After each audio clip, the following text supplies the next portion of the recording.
మీ business ఏదైనా మీ ఊర్లో promotion చేయాలంటే అది సుమన్ టీవీతోనే సాధ్యం. ఇప్పుడే సంప్రదించండి. రాష్ట్రంలో ఇంకా పంచాయతీ ఎన్నికల షెడ్యూల్ రాలేదు. కానీ ఆ గ్రామంలో మాత్రం సర్పంచ్ ఎన్నికలు ఏకగ్రీవం అయిపోయాయి. 3 గళ్ళు కట్టించి గడపకు 1000 పంచేందుకు సిద్ధమైన అభ్యర్థికి ఊరోళ్లంతా జై కొట్టారు. అగ్రిమెంట్ రాసిన అనంతరం విజయోత్సవ వేడుకలు కూడా జరుపుకున్నారు. వరంగల్ జిల్లా పర్వతగిరి మండలం చెరువుకొమ్మ తండాలో ఈ ఘటన జరిగింది.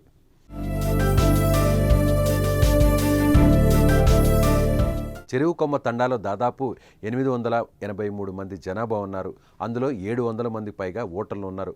కాగా తనను సర్పంచ్గా ఏకగ్రీవంగా చేస్తే సొంత పైసలతో ఊరిలో బొడ్రాయి, పోచమ్మ తల్లి, ఆంజనేయ గుడికి 3 గుళ్ళు కట్టిస్తానని, విగ్రహాలు పెట్టిస్తానని, బొడ్రాయి పండుగ ఖర్చు కోసం గడప గడపకు 1000 రూపాయల చొప్పున పంచుతానని ధరావత్ బాలాజీ అనే వ్యక్తి ముందుకొచ్చాడు.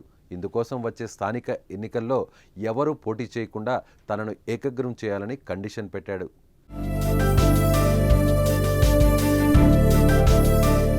అయితే బాలాజీ పెట్టిన కండిషన్ను గ్రామస్తులు కూడా ఒప్పుకున్నారు. ఈ క్రమంలో సర్పంచ్ అయిన తరువాత మాట తప్పితే ఎలా అని వారంతా బాలాజీని ప్రశ్నించారు.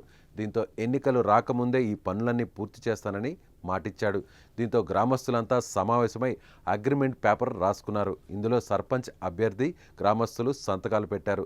గడువులోగా ఈ పనులు పూర్తి అయితే కేవలం బాలాజీ ఇంటి నుంచి మాత్రమే నామినేషన్ వేయాలని తెలిపారు. ఈ అగ్రిమెంట్ను అతిక్రమించిన ఎవరైనా సరే నామినేషన్ వేసినా బాలాజీకి 50 లక్షల జరిమానా చెల్లించాలని ఆ పేపర్పై ఒప్పందం చేసుకున్నారు.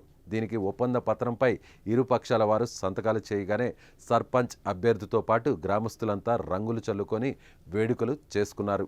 అయితే ఇది తెలిసిన బయట గ్రామాల వారికి ఇది ఒక వింత సంస్కృతిలా అనిపించిన తండాల్లో ఈ తంతు వ్యవహారం మామూలుగానే నడుస్తోందట. ఇలా తమ గ్రామంలోనే కాకుండా రాష్ట్రంలో కూడా ఇలాంటి ఎన్నికలు జరిగితే సమస్యలన్నీ ముందే పరిష్కారం అవుతాయని ఆ తండావాసులు చెబుతుండడం గమనార్హం. ఈ వీడియో మీద మీ అభిప్రాయాన్ని కామెంట్ రూపంలో తెలియజేయండి.